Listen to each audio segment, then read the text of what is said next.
Well, live from New Delhi, you're watching DD India, India's voice to the world. This is News Hour. I'm Mark Lynn. Namaskar. Coming up in the next hour.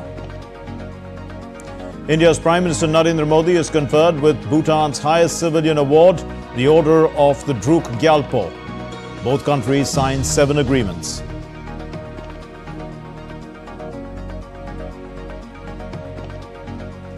The United Nations Security Council rejects the US-backed resolution that calls for an immediate ceasefire in Gaza and release of all hostages held by Hamas as Russia and China vote against the proposal. The US Congress scrambles to pass a $1.2 trillion spending bill as the midnight deadline draws near. If they succeed, it will end a more than 6-month battle. Sharath Kamal to be India's flag bearer. Mary Com is appointed Chief of Mission for the Paris Olympics 2024.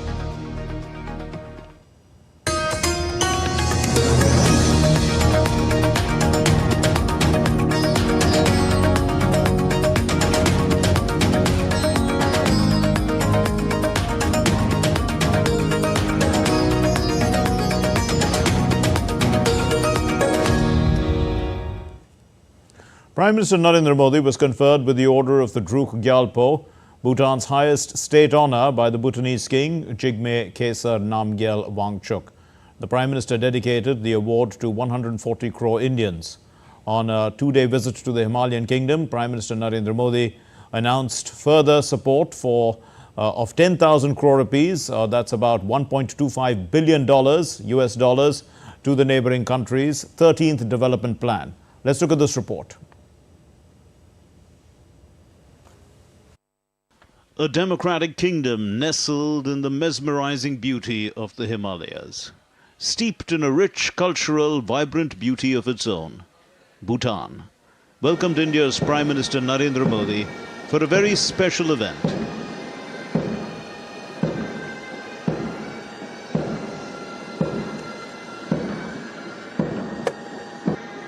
The event to confer on PM Modi the country's highest honour.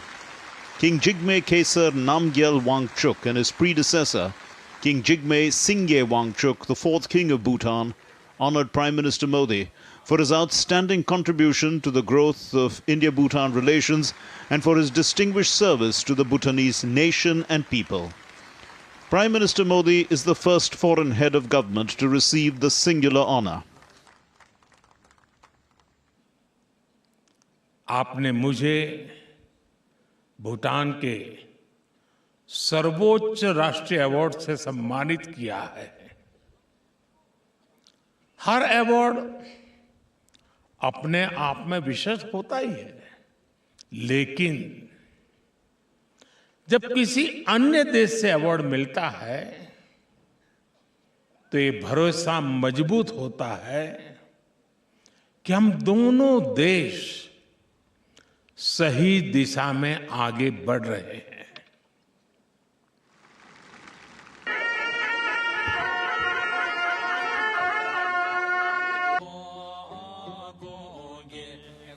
India and Bhutan share a unique, time-tested, special relationship. India has played a key role in Bhutan's socio-economic development, with hydropower cooperation benefiting both countries greatly. India continues to be a principal development partner of Bhutan. For the 12th five-year plan, India contributed around 562 million US dollars or 4,500 crore rupees. And Prime Minister Modi announced a bigger commitment to support Bhutan in its 13th plan of around 1.25 billion US dollars. मैं भूटान के मेरे भाई बहनों के बीच ये घोषणा भी करना चाहता हूं कि अगले 5 वर्षों में भारत सरकार इस दिशा में 10,000 करोड़ रुपए का सहयोग करेगी। हमारे रिश्तों की घनिष्ठता का आधार B2B के साथ-साथ P2P भी है। India's assistance has been spread across sectors like agriculture, irrigation, health, ICT, industrial development, road transport, energy, civil aviation, urban development, capacity building, scholarships, education and culture. India is Bhutan's largest trading partner and also the most popular educational destination for Bhutanese students. हमारे संबंध अटूट है, हमारी मित्रता अटूट है, हमारा आपसी सहयोग अटूट है और सबसे बड़ी बात है हमारा विश्वास भी अटूट है. Prime Minister will inaugurate the Gyaltsun Jetsun Pema Mother and Child Hospital in Thimphu, a state-of-the-art hospital built with India's assistance, on the second day of his visit. Prime Minister Modi met Prime Minister Tobgay of Bhutan over a working lunch. He thanked Prime Minister Tobgay for the exceptional public welcome accorded to him, with people greeting him all along the journey from Paro to Thimphu. Prime Minister from Paro to Thimphu travelled by road, which is about 50 kilometers of distance, and you can see little children, people, the commoners, common Bhutanese carrying Indian flags, Bhutanese flags in their hands, lined up to receive Prime Minister and catch a glimpse of Prime Minister Modi. The two leaders agreed to enhance cooperation in renewable energy, agriculture, youth exchange, environment and forestry and tourism. Several MOUs were exchanged in these areas, including digital connectivity and space, among others. Prime Minister Narendra Modi had a one-on-one meeting with the former king, Jigme Singye Wangchuk, who ruled the kingdom as an absolute monarch between 1972 and 2006, before abdicating in favor of his son, the current king, under whose reign the country has adopted the democratic path. India and Bhutan share exceptional ties built on trust, goodwill and mutual understanding at all levels. With inputs from Amritpal Singh, Bureau Report, DD India. Well, there's another big setback for the Delhi Chief Minister Arvind Kejriwal following his arrest in the alleged Delhi excise policy scam. The Delhi court has remanded Arvind Kejriwal to ED custody, that's the Enforcement Directorate custody, till the 28th of March in this excise policy case. Kejriwal was produced in the Roos Avenue court in Delhi today, where the probe agency, the Enforcement Directorate, requested for a 10-day custody. The Additional Solicitor General, S.V. Raju, appearing for the ED, said that the Chief Minister is the main conspirator of the excise scam. The ED claims that the Aam Aadmi Party leaders received kickbacks worth 100 crore rupees in the excise policy. That's about 1 billion rupees. Now, it caused huge losses to the state exchequer, and Kejriwal's name has also been mentioned multiple times in the charge sheets filed by the ED. The agency has alleged that the accused were in touch with Kejriwal for formulating the excise policy. However, Arvind Kejriwal's lawyer opposed the ED's arguments. Moving on to other news now. Amid the gang violence in Haiti, the police have gunned down a prominent gang leader, Ernest Julme, alias T. Greg. It's happened just weeks after his escape from prison, and this comes as the political groups there are deliberating on finalizing a transition council to that country. Let's take a look at this report.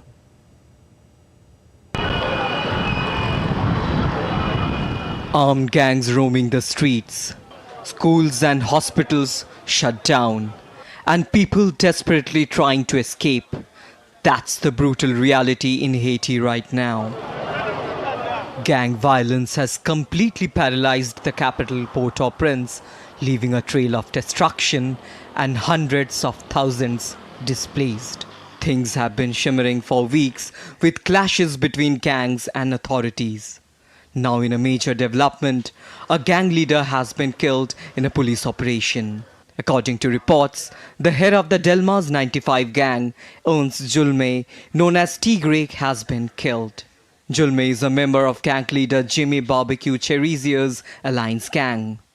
This comes as the Haitian political groups appeared nearer to finalizing a transition council to take over from an absent government. Haiti's political situation is jeopardized Prime Minister Ariel Henry resigned and has been stranded in Puerto Rico. Now there's a scramble to form a new government. The council, intended to bring together Haiti's fractured political class, is tasked with appointing a replacement to Prime Minister Henry. The transition plan was brokered in Jamaica by the Intergovernmental Caribbean Community, CARICOM, alongside representatives of Haiti's government and opposition. Meanwhile, gang leader Cherizia has threatened reprisals against politicians and their families if they take part in the proposed council. With violence as the new normal, Haiti is facing a desperate shortage of food and supplies. People are risking everything to escape to the Dominican Republic, where the border is heavily guarded. Several countries, including India and the US, are scrambling to evacuate their citizens. India launched Operation Indravati to evacuate its citizens from violence-torn Haiti to Dominican Republic. The United States is in process of organizing government-chartered helicopter flights to evacuate Americans from Haiti. Haiti is a level 4 do not travel country. It's been so since 2020. The violence on the ground in Port-au-Prince has been dire. The security situation is certainly one of high risk, but I will also just say that we would not conduct such an operation if we did not feel that it was safe to do so, and that we did not have the expertise to conduct something like this. International presence in Haiti has decreased due to increased insecurity. Earlier this month, the United Nations, the US and Canadian embassies withdrew their staff. Can Haiti find a path to peace? The world watches with bated breath. Abhishek Bose for DD India. What's still to come here on DD India News Hour? Russia and China vote against the United States' resolution calling for immediate ceasefire in Gaza. Russia launches missile and drone attack on Zaporizhia.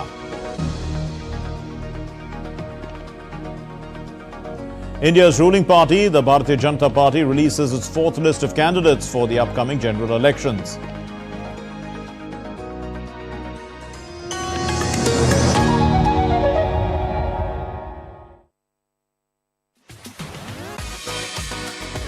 India that invents. India that innovates. India that excites. India that invites. Land of possibility. Teeming with opportunities. Watch India Ideas each Thursday 8 p.m. only on DD India.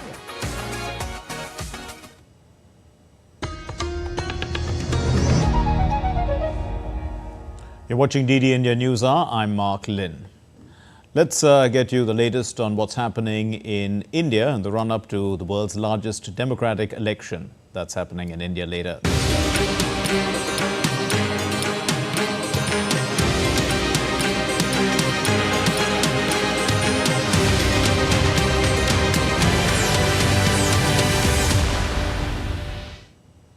Well, the Bharatiya Janata Party on Friday released the fourth list of its candidates for the upcoming general elections, focusing on Puducherry and Tamil Nadu seats.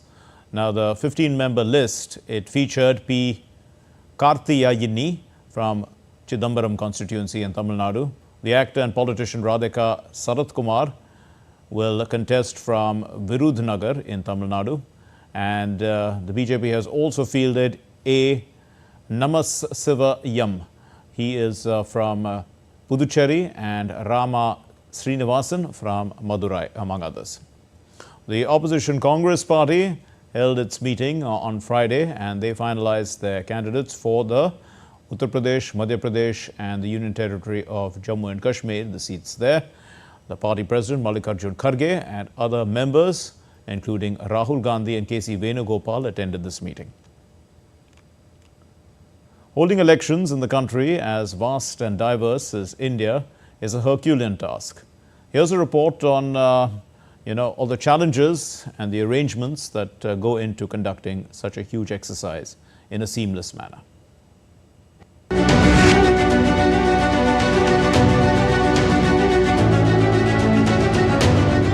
This is India, the largest democracy in the world with a population of over 1.3 billion and spread over an area of 3.287 million square kilometers. But to keep the democracy up and running, a nation needs to have an elaborate democratic process or an election system.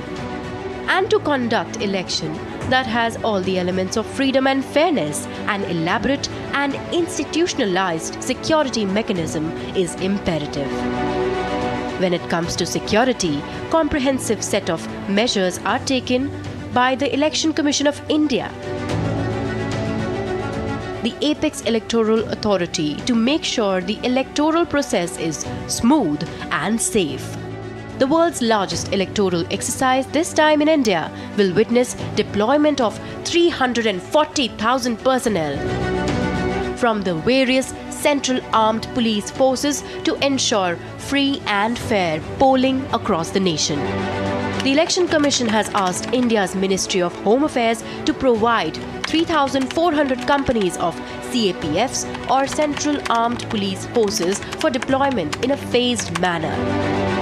About 340,000 paramilitary personnel will be deployed during the upcoming general elections and assembly polls in the Indian states of Arunachal Pradesh, Andhra Pradesh, Odisha and Sikkim. Prior to this, 2019, general elections in India saw one of the largest deployment of paramilitary and security personnel. In a letter, the Home Ministry has urged the Chairman of Railway Board to make available adequate rolling stocks to ensure movement of forces to perform election duties.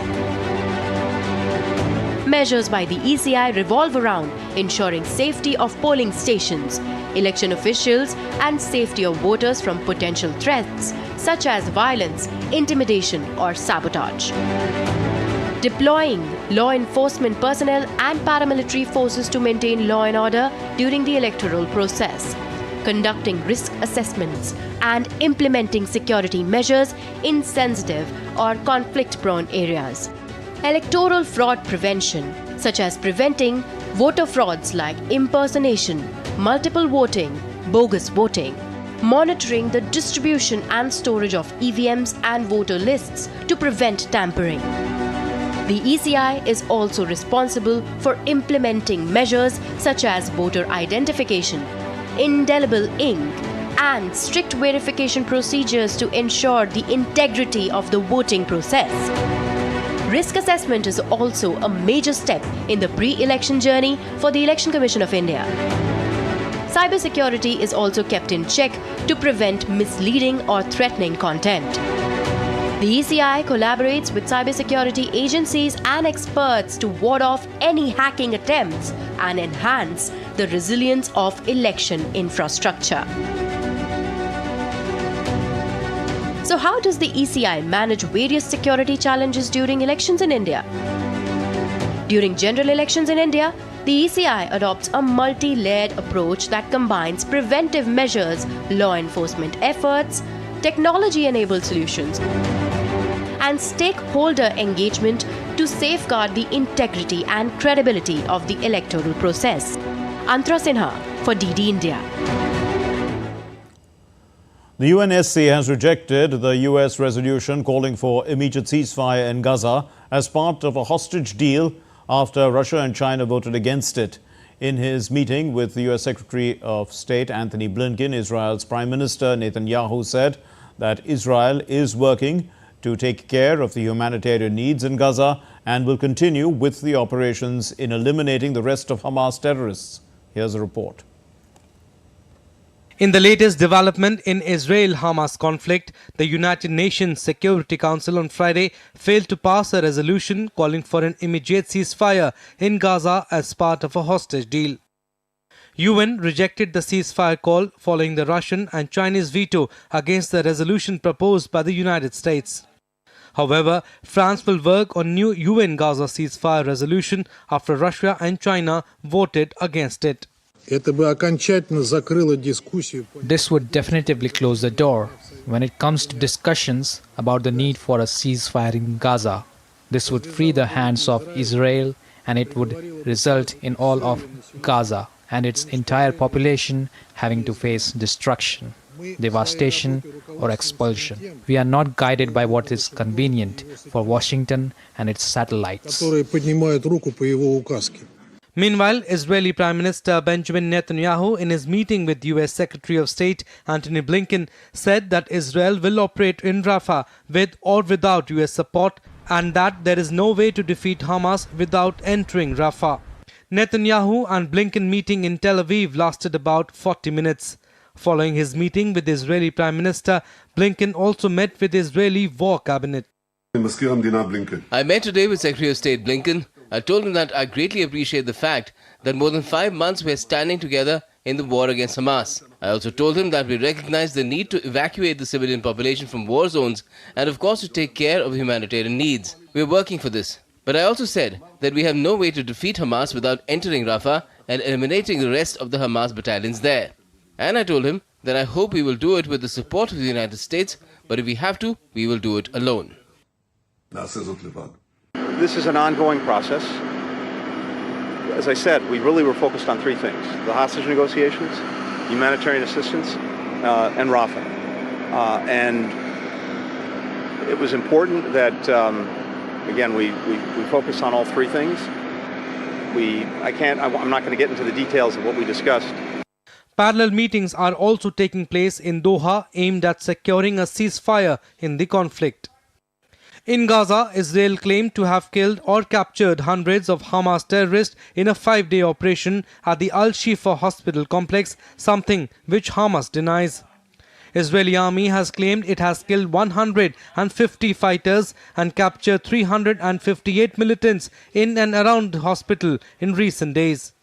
Blinken and Netanyahu's talks will likely lay the groundwork for meetings in Washington between senior Israeli and US officials next week.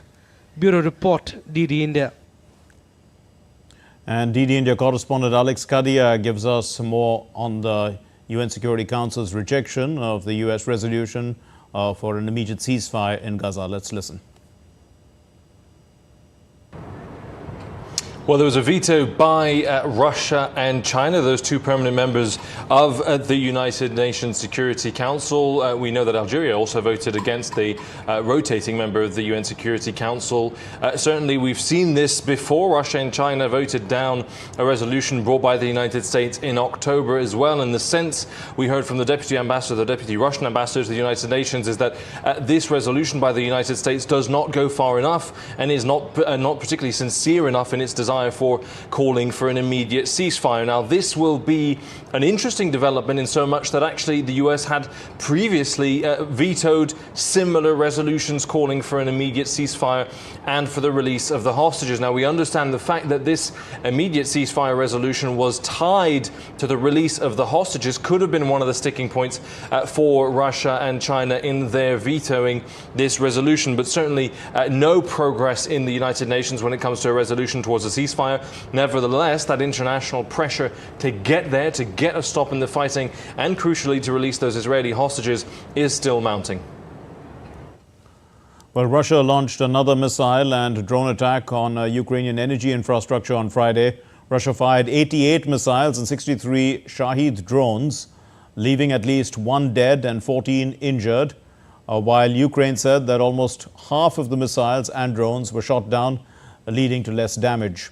The locations targeted included Dnipro HES Dam in the southern city of Zaporizhia, which suffered extensive damage to its hydraulic structures.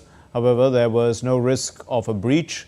President Volodymyr Zelensky condemned the attack and said that there was work underway to repair the power supply in 9 regions. And still to come here on DD India News Hour. We'll be discussing India-Bhutan ties with an expert in the light of Prime Minister Narendra Modi's ongoing visit to the neighboring country. Australia and UK, their foreign and defence ministers have held a meeting in Adelaide. And more than 70 Rohingyas are presumed dead or missing after their boat capsizes off the Indonesian coast.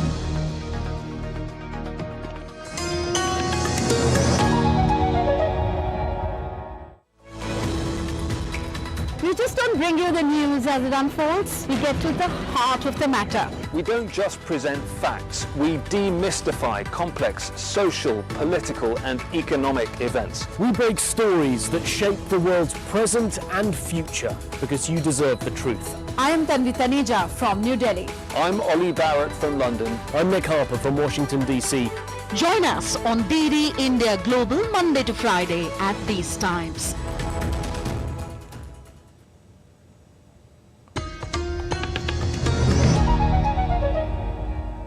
You're watching DD India News Hour. I'm Mark Lynn. And now returning to our top story on Prime Minister Narendra Modi's ongoing visit to Bhutan. We are joined by Ambassador Sanjay Bhattacharya, who is a former secretary in the Ministry of External Affairs. Thank you very much, Ambassador Bhattacharya. So let's start by looking at this order of Druk Gyalpo being conferred on Prime Minister Modi. What message does this send out regarding India's neighborhood-first relationship? Well, of course, in our neighborhood first policy, Bhutan occupies a very special and unique position. It's a rather interesting state with whom we've had civilizational contacts. The honor that they have bestowed upon Prime Minister, which is the first time they have done it for any foreign dignitary, is really, again, a reflection of these very deep ties that we have between India and Bhutan, between the two countries and the two people. And of course, it is also a recognition of the very high stature and respect that Prime Minister commands in Bhutan. Well, also, Prime Minister announced for the 13th plan, the 5-year plan, 10,000 crore rupees, that's about $1.25 billion for our international viewers. What kind of a boost will this give to the Bhutanese economy? Well, you know, the Bhutanese economy has been doing extremely well, and they are poised towards becoming a high-income economy by the middle of the next decade. And a lot of this has got to do with the cooperation that Bhutan and India share. A lot of the development projects that we have entered into with Bhutan provide us with our energy security from the hydroelectric sources that are available in Bhutan, and this gives revenue in return. Bhutan has followed a very interesting development path in which it is focused on also gross national happiness. And I think what we've tried to do over this process is to try and build into their priorities so that Bhutan is able to achieve its development and happiness goals. And what we've announced now and the number of agreements and MOUs that have been signed are all geared towards Bhutan's priorities in achieving its own goals. Well, you did mention, Ambassador Bhattacharya, that Bhutan aspires to be a high-income country by 2034. But being a small country as it is, how is it achieving this goal? What's it actually doing right that perhaps, you know, can be something that other smaller places can also follow? Well, you are right in saying that Bhutan is a relatively small country with a small population, but it has huge diversity even within that community. And you go from the plains in the south to very high mountains in the north, just within a span of about 150 kilometers. What you also see is a very rich diversity in terms of its economy and its social structure. But inherently, a very deeply Buddhist society ingrained in the values of Buddhism, which, as you know, went from India to Tibet and to Bhutan, went through Atish Dipankar. So a country that has been built on very high system of values and a very coherent society that it has been able to bring together. Its ability to bring about the carbon neutral process and to be carbon neutral even today is something that is an outstanding achievement. And I think what this has brought about is a practice in which even tourism, which it has allowed in some measure, is seen not only from the perspective of gaining revenue, but also contributing to social good and to people in general. We did notice, Ambassador Bhattacharya, that there was thunderous applause during the Prime Minister's speech, even though he was speaking in Hindi. Does this imply, I mean, that, Hindi is widely spoken and understood? And also, what does it tell us about the closeness of the relationship between the two countries? Well, Hindi is very widely understood in Bhutan across the country. Apart from the schools and colleges that Bhutan runs, which has an outstanding education system, many Bhutanese actually travel to India for education purposes, and then they go back and work in their country. Some, of course, go off to other countries as well. But Hindi is very well known in across Bhutan. But I think the deeper aspect that is there is that the people of Bhutan actually have a very deep affinity with the people of India, and the kind of exchanges that we have had over the decades have fostered this very harmonious relationship between the two people, which has always sought and brought about betterment of each other. And so it's also a celebration of their very special attachment with India. Ambassador Bhattacharya, also, how closely linked is India's northeast with Bhutan culturally? How can Bhutan's development also help the development of the northeastern part of India? Well, as you know, there are a number of regional or sub-regional initiatives which Bhutan is a part of, along with India, Bangladesh, and Nepal. This is the BBIN network. And so that is one which is of transboundary collaboration in connectivity, in terms of trade and investment, in energy cooperation, and also in people-to-people exchanges. So that's one level of sub-regional collaboration that is happening.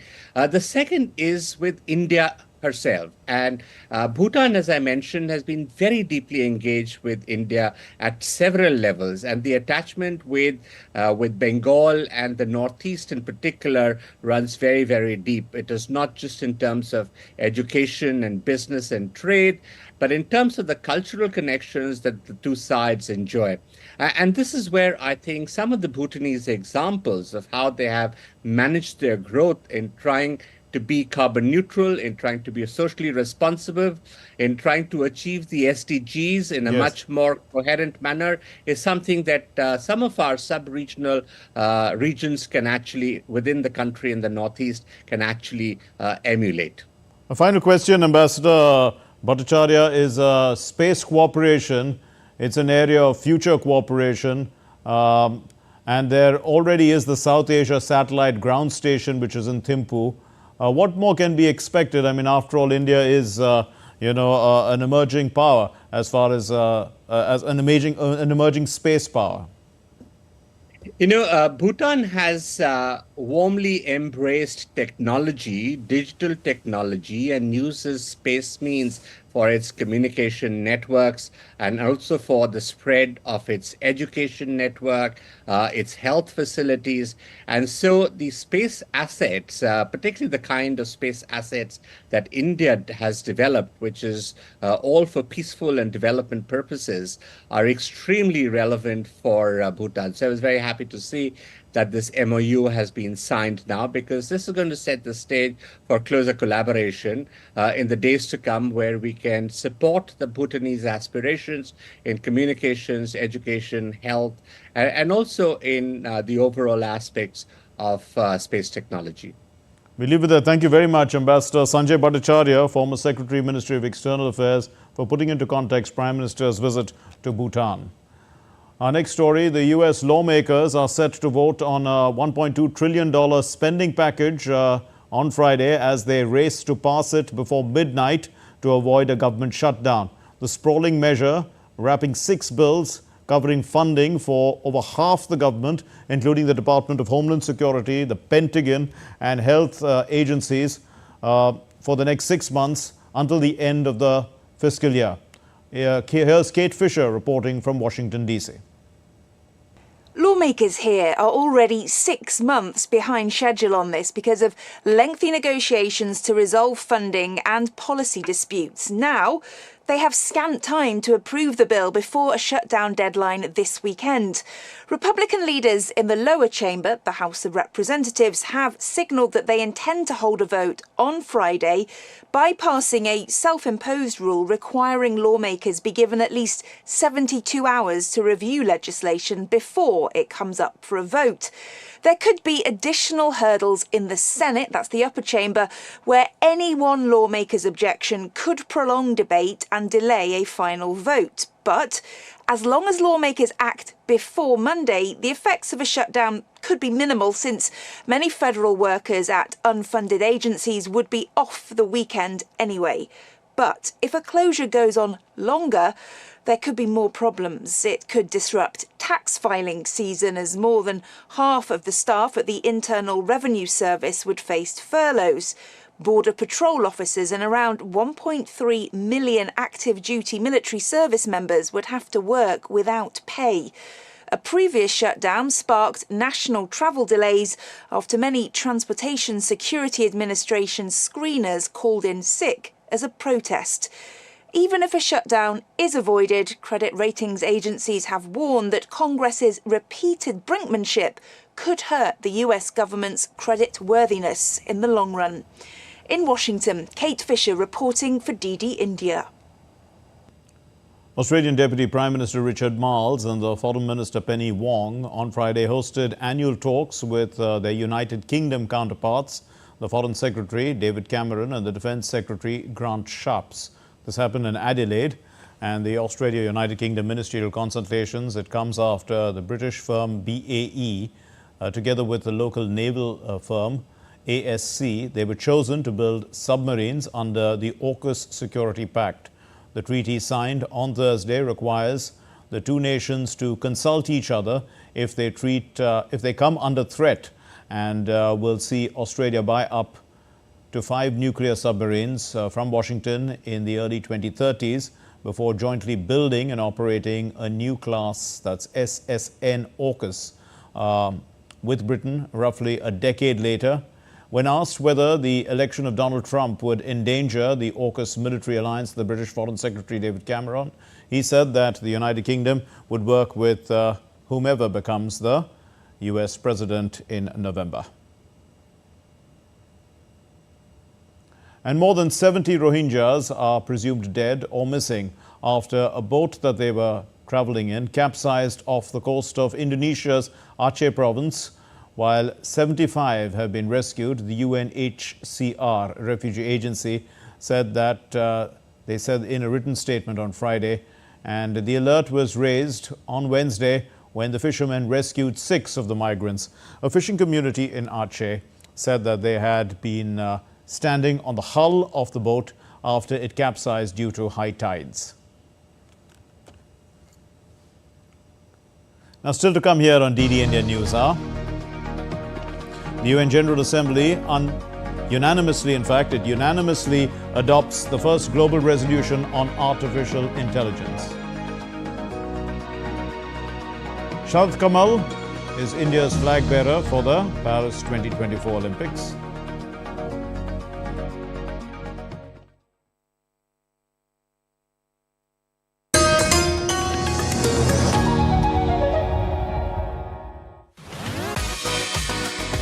India that invents. India that innovates. India that excites. India that invites. Land of possibility. Teeming with opportunities.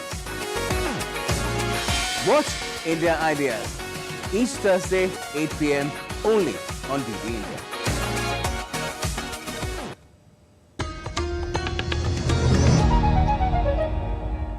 You're watching DD India News Hour. I'm Mark Lynn.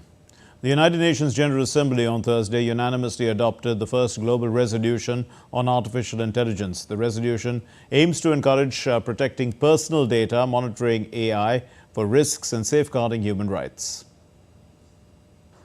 In a groundbreaking event, all 193 members of the United Nations General Assembly unanimously adopted the first global resolution on artificial intelligence on Thursday. The non-binding resolution encourages the protection of personal data, monitoring AI for risks, and the safeguarding of human rights. Proposed by the United States and co-sponsored by China and 121 other nations, the resolution seeks to close the digital gap within and between nations while using AI to augment shared priorities around sustainable development. This technology has the potential to unlock more progress on more issues for more people. But in order to ensure equitable access to these benefits and mitigate risks for communities across the globe, we must approach this technology as a global community, leaving no one behind. Governments around the world are seeking to shape AI's development amid fears of its potential to disrupt democratic processes, turbocharge fraud, spread misinformation, or lead to dramatic job losses, among other harms. Today, as the UN and AI finally intersect, we have the opportunity and the responsibility to choose as one united global community to govern this technology rather than let it govern us. So let us reaffirm that AI will be created and deployed through the lens of humanity and dignity, safety and security, human rights and fundamental freedoms. The resolution marks the beginning of a collective journey as countries around the world come together to shape safe, secure and trustworthy artificial intelligence systems. Deidre Basumatari for DD India. The Nepalese Minister for Urban Development, Dhan Bahadur Buddha, and the Ambassador of India to Nepal, Naveen Srivastav, jointly inaugurated the new building of the Sri Jeshta Varna Mahavir in Nepal's Lalitpur. The project was taken up under the post-earthquake reconstruction grant in the cultural heritage sector in Nepal, the Jeshta Varna Mahavir. In fact, it's a Mahavihar. It had got damaged during the 2015 Gorkha earthquake, and it has now been reconstructed with the government of India's grant assistance at a tendered cost of about $1 million.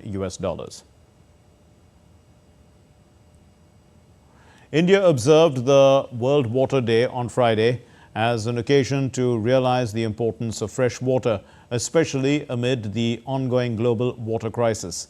It's a day when we focus on the importance of water and why it's crucial to save it. In 1992, the United Nations Conference on Environment and Development in Rio de Janeiro saw the first formal proposal of World Water Day under Agenda 21. Since then, this observance has been held annually.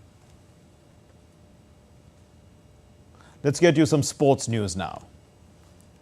And the Indian Olympic Association on Thursday announced the ace table tennis player Sharath Kamal as the Indian flag bearer for the upcoming Paris 2024 Olympics, while the Olympic bronze medalist MC Mary Kom has been named as the chief of mission for the Summer Games. The world number 88, Sharath, has won the National Table Tennis Championship a record 10 times.